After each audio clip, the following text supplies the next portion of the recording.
let's talk about the Metal Gear Solid movie and why it's never gonna happen. There will never be a Metal Gear Solid movie. It's not gonna happen. It just can't.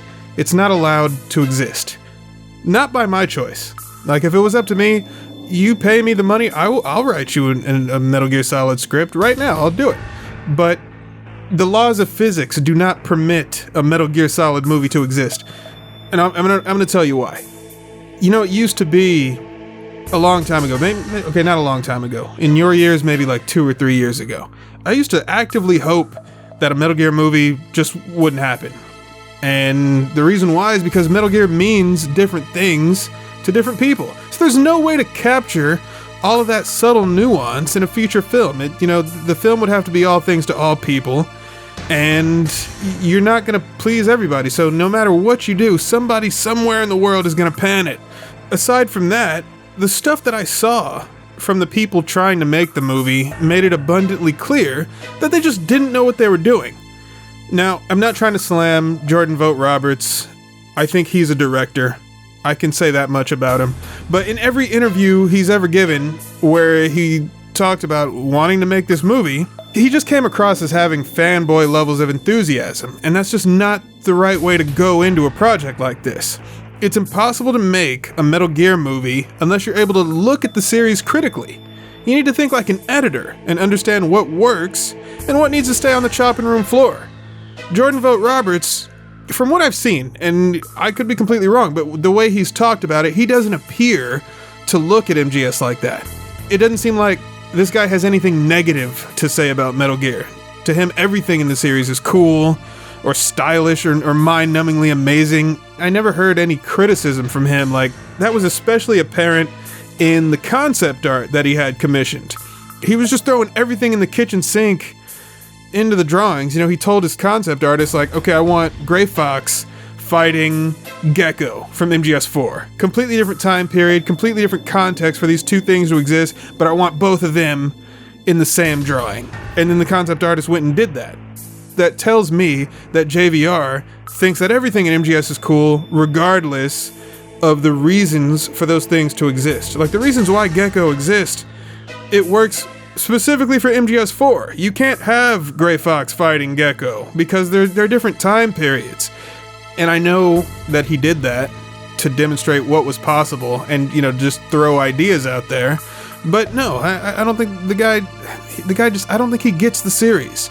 The only real big movie he's ever done was Kong Skull Island, which was a movie.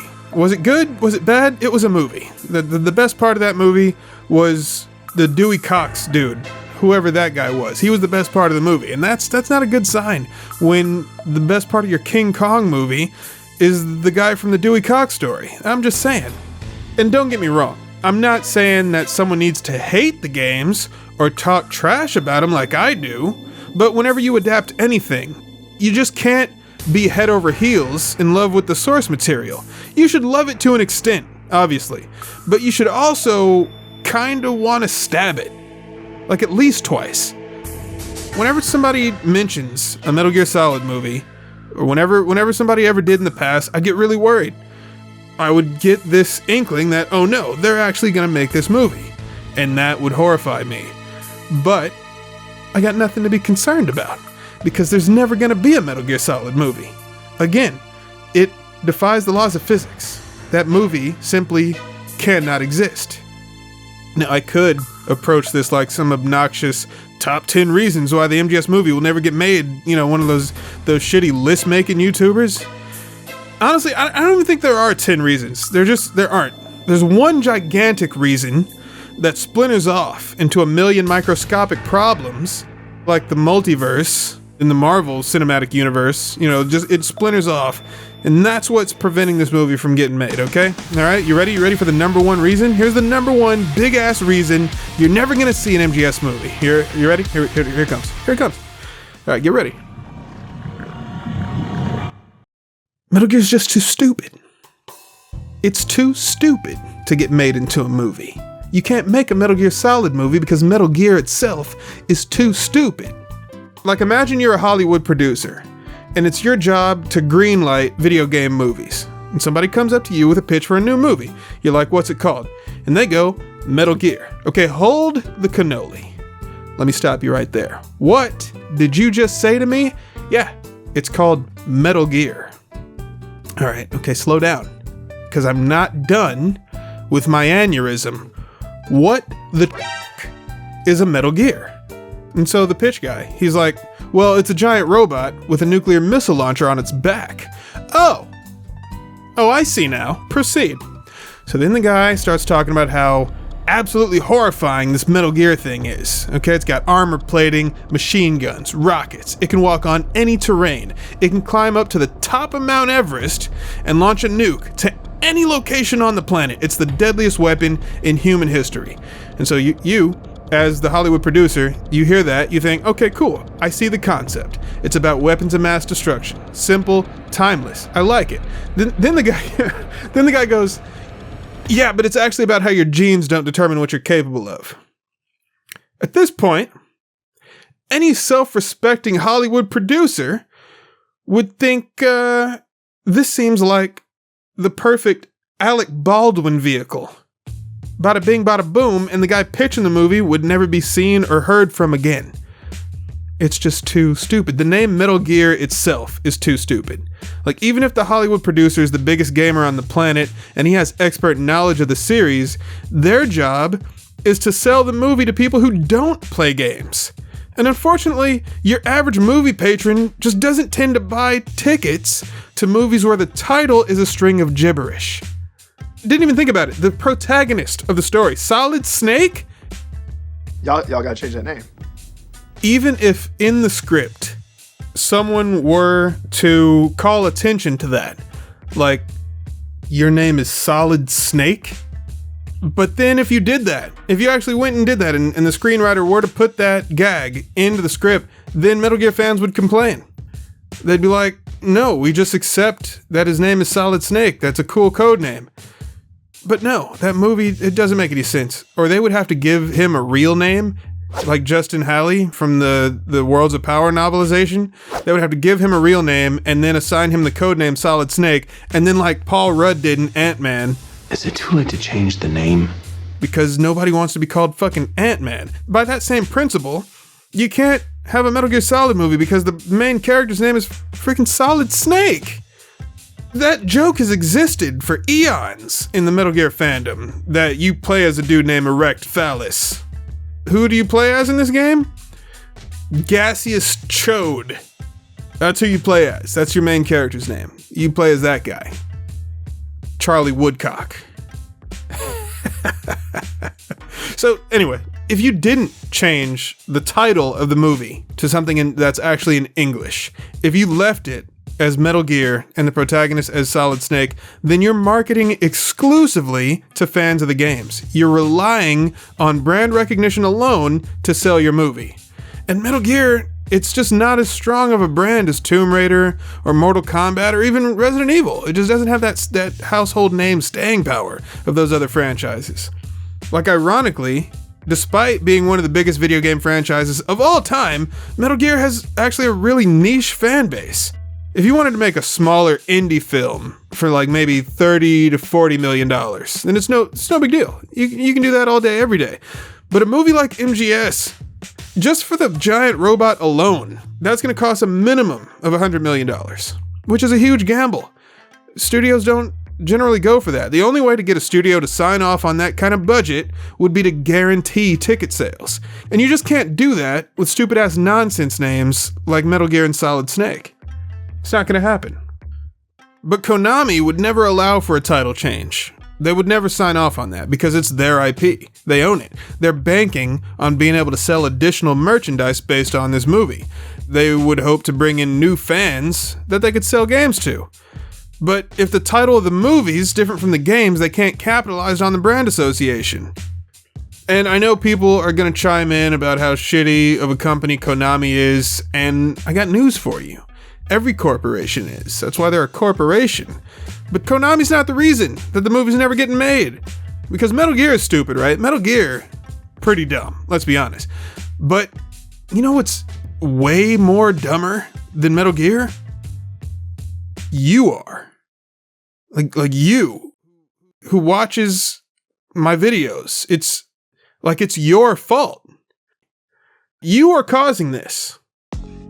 Metal Gear fans, not all of them, I want to say 99.9% of them, they're the dumbest people on the planet. And I know that because I used to be one. No, that's an understatement. That's an understatement. There's something you should know about me in case you aren't aware of this already. I got a lot of experience arguing with other Metal Gear fans. And let me break it down for you. All fan communities by nature are toxic. Every single one. The very existence of a fandom creates elitism and gatekeeping. Like, that's what fan bases do. Take Harry Potter, for example, or Star Wars, or even K-pop fans. The people in these communities, they're toxic as hell, okay? They're radioactive waste. But at least they're smart. Metal Gear fans are idiots. And I know this because I was one.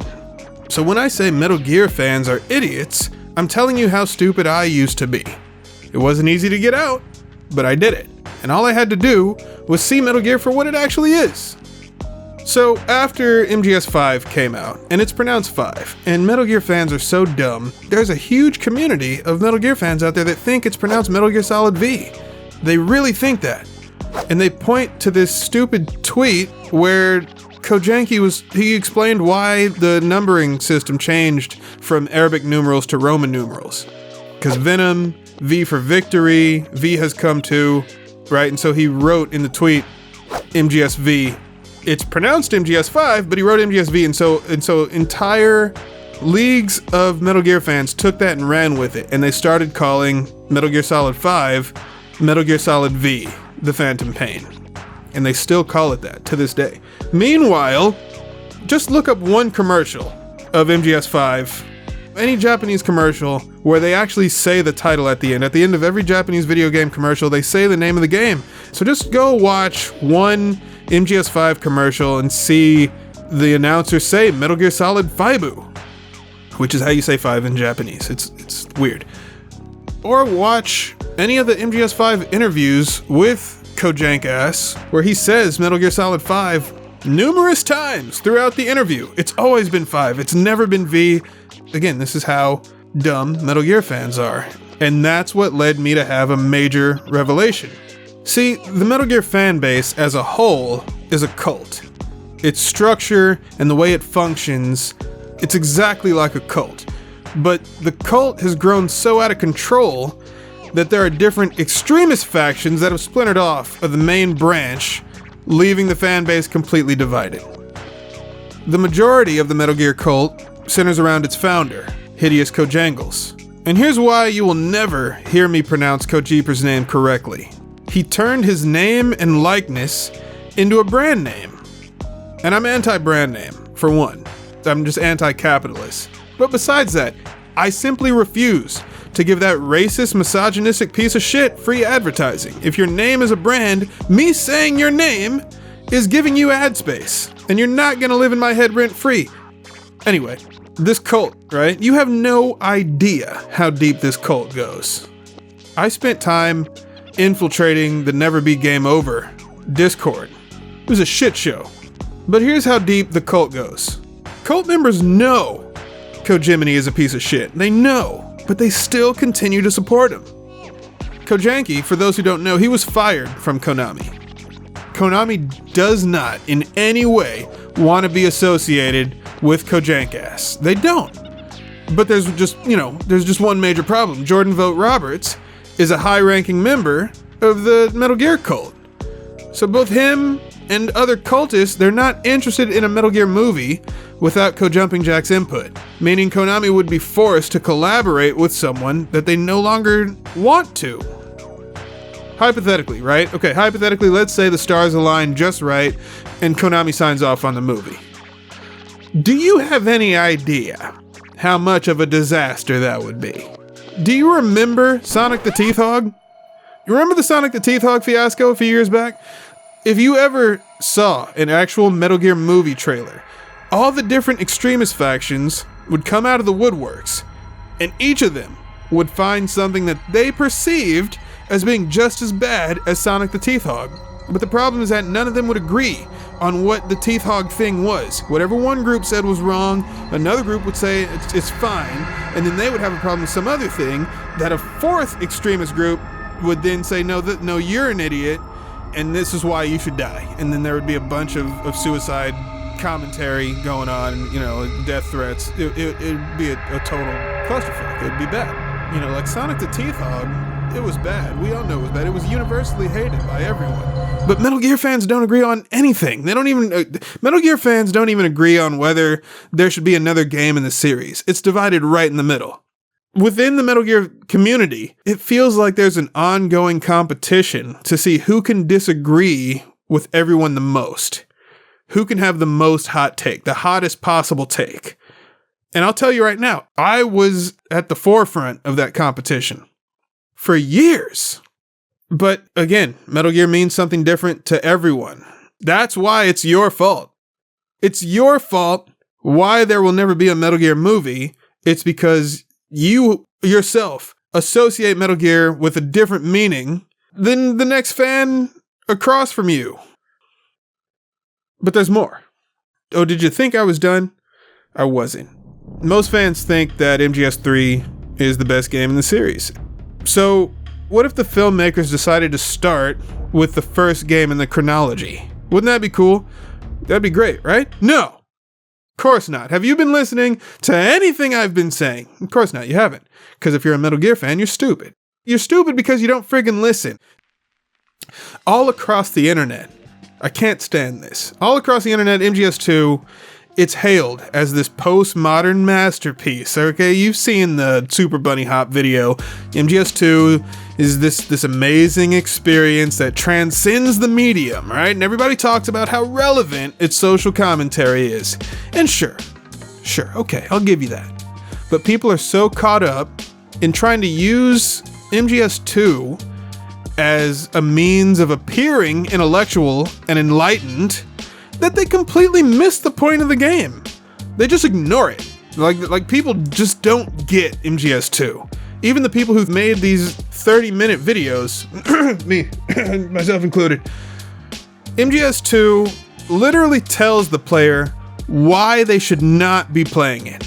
The game is about this whiny kid with no field experience, but he thinks that he's a legendary mercenary because he played a video game. Sound familiar? It should, because that's literally what Metal Gear fans were after they played MGS1. They thought that they were Solid Snake. But no, they're just whiny kids. They don't have any actual field experience. All they did was play a video game. And you play as that person in MGS2. That's right. So in the game, like in the first act, before shit has really jumped off in the plot, the game insults the player directly to their face for being so stupid. The virtual grunt of the digital age, that's just great. Pliskin straight up tells the player directly to their face, like, you ain't shit. You are not a legendary mercenary. All you did was sneaking mission 60, weapons 80. You're dumb.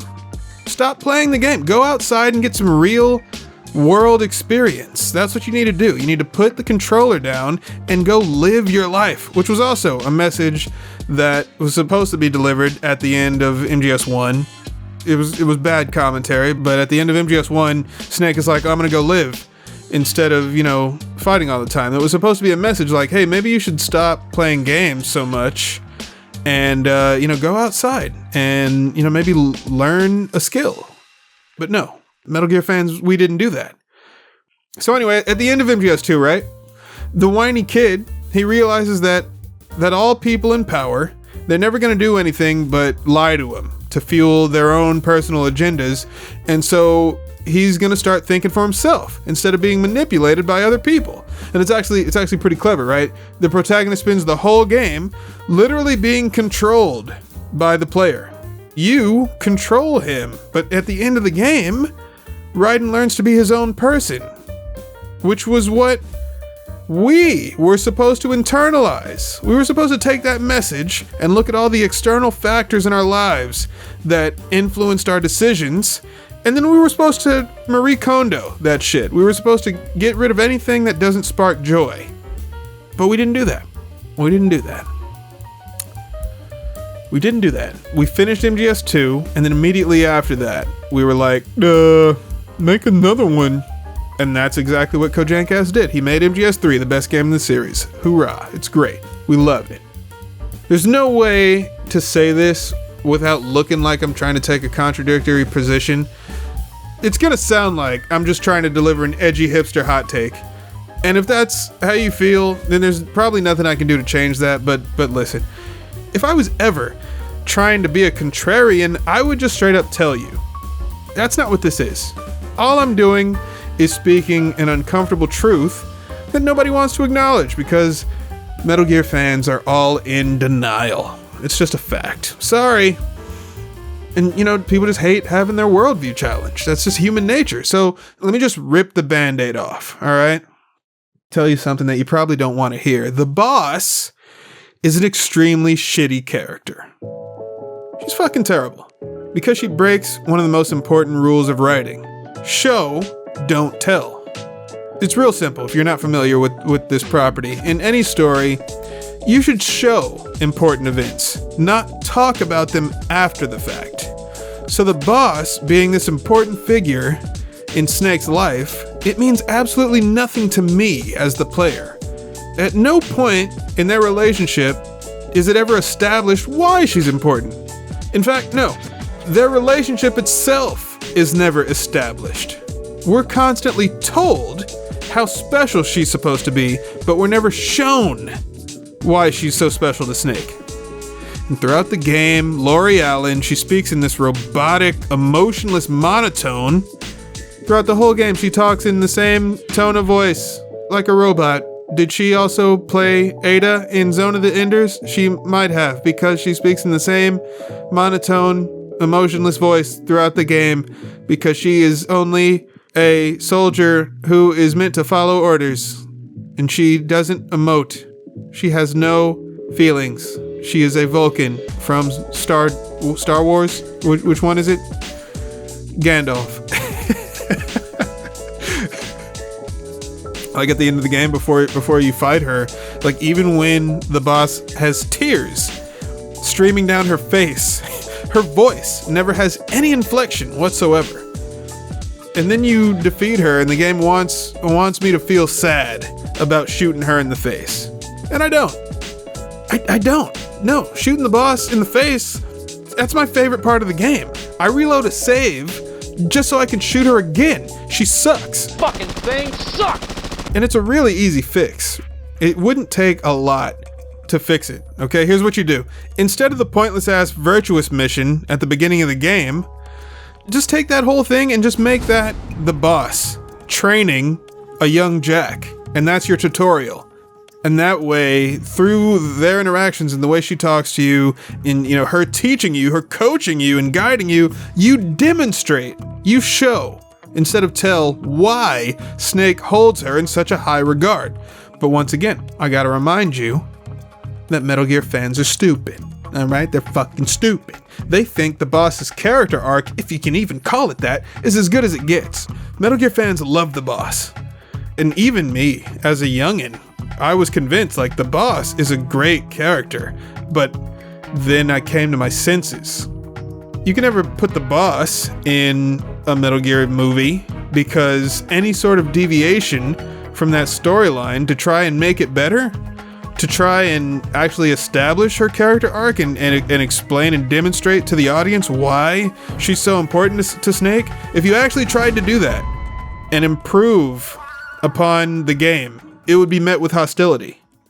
Because the fans, they're rigid in their beliefs. If it doesn't play out exactly the way it does in the games, then they're gonna hate it. They're gonna start an echo chamber, and that's gonna convince other people that it's actually bad. Or they're gonna boycott it, or they're gonna protest. It's gonna be ridiculous. What's interesting is that when it comes to stories in games, we make a lot of concessions as long as the gameplay is good. If the gameplay is good enough to distract us from any shortcomings in the plot, that's how you can be tricked into thinking that a game story is actually good. If the gameplay is good, then the story must also actually be really good, right? A game story can be complete garbage, but we'll forgive it if the actual gameplay makes up for that. And then we might even be convinced that, oh, that story was pretty interesting because it gave me the context, and the reasoning for why I was doing those actions in the game. But in a movie, you don't have that gameplay buffer zone. The story is the entire experience. So there's zero margin for error. There's no gameplay section. So the story has to be on point at all times. And I feel like the Metal Gear fans who think the stories of the series is actually good, I think their opinions are colored by the good memories they have of playing the game. And I've noticed that recently. I've read a string of really shitty books recently. They're so bad. But people recommend these books because they have concepts that are good. And so they equate good ideas with a good story. And I feel like players of games, we do the same thing. If the overall gameplay is good, then the story must also be an enjoyable part of the experience. And so I think Metal Gear, the series, has a ton of awesome concepts that are really cool and unique. But just because the ideas are good, that doesn't mean the story as a whole is good. Just because you have individual parts that are good, like let's say you had a shit sandwich on a brioche bun. Like the bun is fantastic, but in the center of the brioche bun, it's a bunch of feces. That's what Metal Gear is, right? There are parts that are fantastic. The cinematography of the cutscenes, there's your brioche bun. But the plot is the shit in a shit sandwich. That's fecal waste. I'm surprised fecal waste hasn't been a boss in the series. They should reboot Metal Gear Solid and you could play as fecal matter. And then gamers will just be like, yeah, that's a code name because, he's up shit's creek or he's been through some shit. And so his code name is fecal matter. Solid waste. This is waste. Colonel, can you hear me?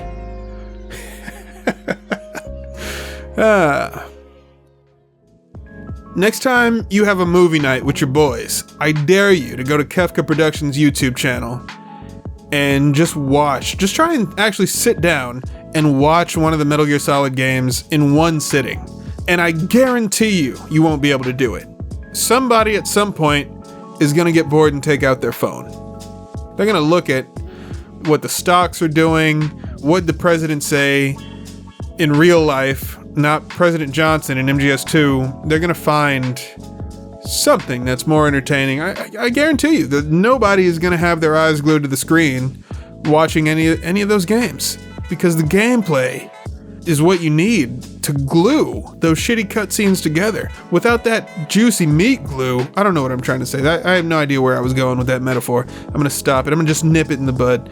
But anyway, let's recap. Metal Gear is too stupid to work as a movie. It's stupid because its fan base is stupid, and the fan base is stupid because they don't pay attention. And they don't pay attention because the creator of the thing they love resents them and wishes they didn't exist. So yeah, it's all your fault. But honestly, I blame myself more than anybody. When you get to the point where you buy multiple copies of the same game, not to open them, but just to have, I think that's when you've gone too far. And I did that for too long, and so yeah, it's my fault. I blame me.